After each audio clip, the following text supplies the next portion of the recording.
When we say 10 plus or minus 2, what we mean is that the actual measurement of this length, apparently, right, is between 8 and 12. We think it's 10, but it could be 10 minus 2 or as big as 10 plus 2.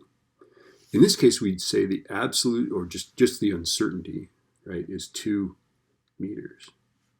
So if we say uncertainty or absolute uncertainty, that's what we're talking about. The fractional uncertainty, as the name implies, is the fraction that is uncertain. So it could be 2/10. It could be 0.2. It could be 20%. And it's most common to use percents, but you can use just pure numbers like that. These are all the same number, right? Okay, so let's look at how you estimate uncertainties. Like, where does that 2 come from? And it comes from our measuring. There's a number of ways that IB wants us to estimate uncertainty.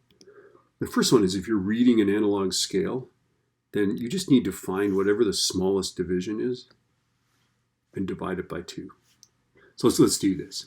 Let's take a look at this. So these are centimeters, right? So that's 12 centimeters. Each of these little tick marks is a millimeter. So the smallest division is 1 millimeter. And 1 millimeter divided by 2 is 1/2 of a millimeter, right? So we could write this as 0.5 millimeters.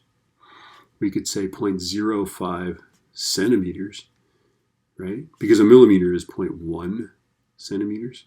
We could say 0.0005 meters, right? Because if this is a meter, this is a decimeter.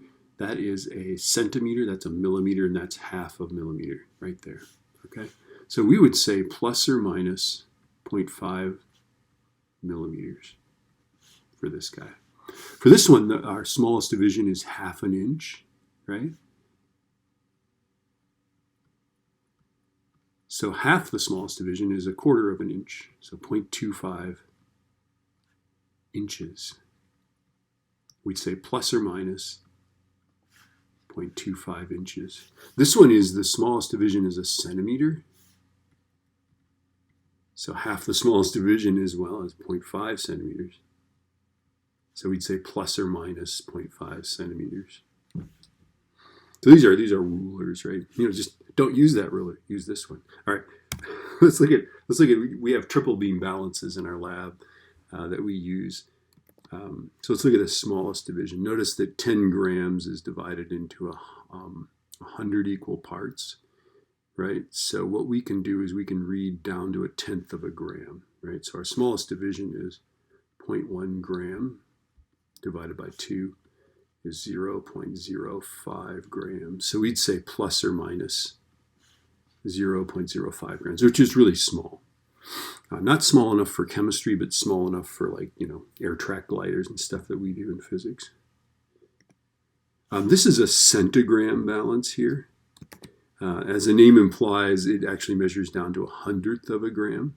So our smallest division is 0.01 grams. Notice it's a gram divided by 100, right? So it's 0.01 gram divided by 2 is 0.005 grams, right? Or 5 milligrams. So you'd say plus or minus 5 milligrams, or half a centigram.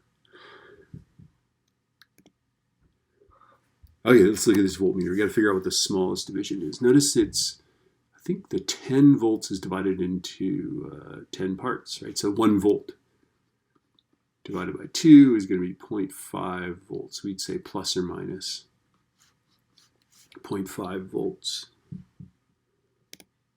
Let's look at this guy. Approximate voltmeter.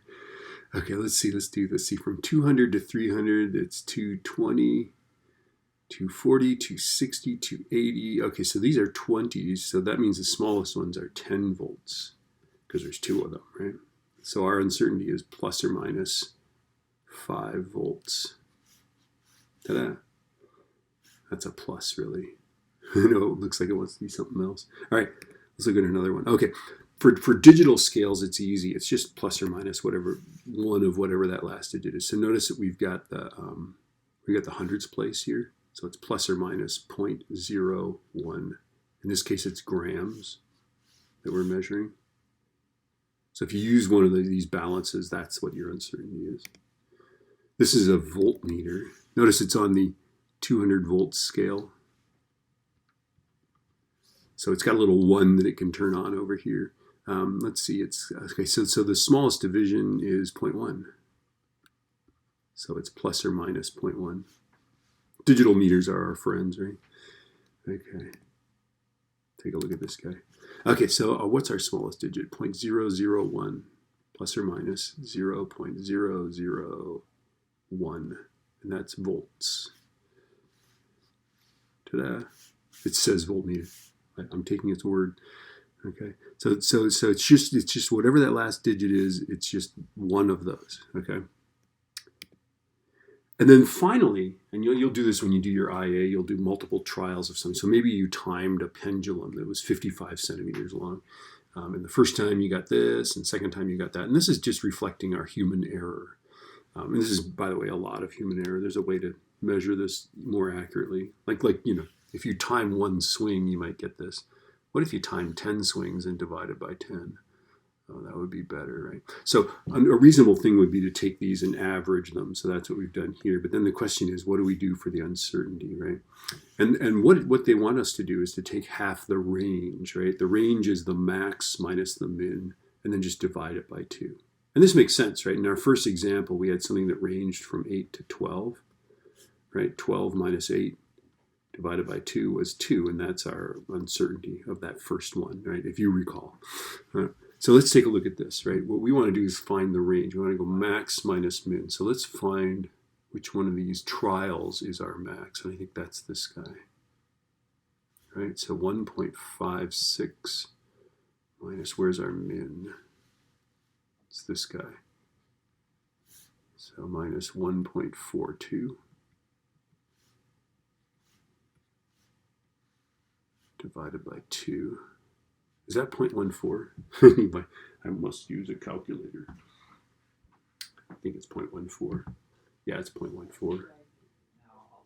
0.14, right? And these are seconds, right? Divided by 2. So the uncertainty, we'd say it's plus or minus 0.07 seconds.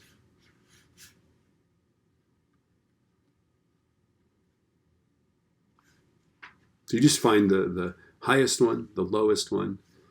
That's the range, high, max, minus min, then divide that by 2. All right.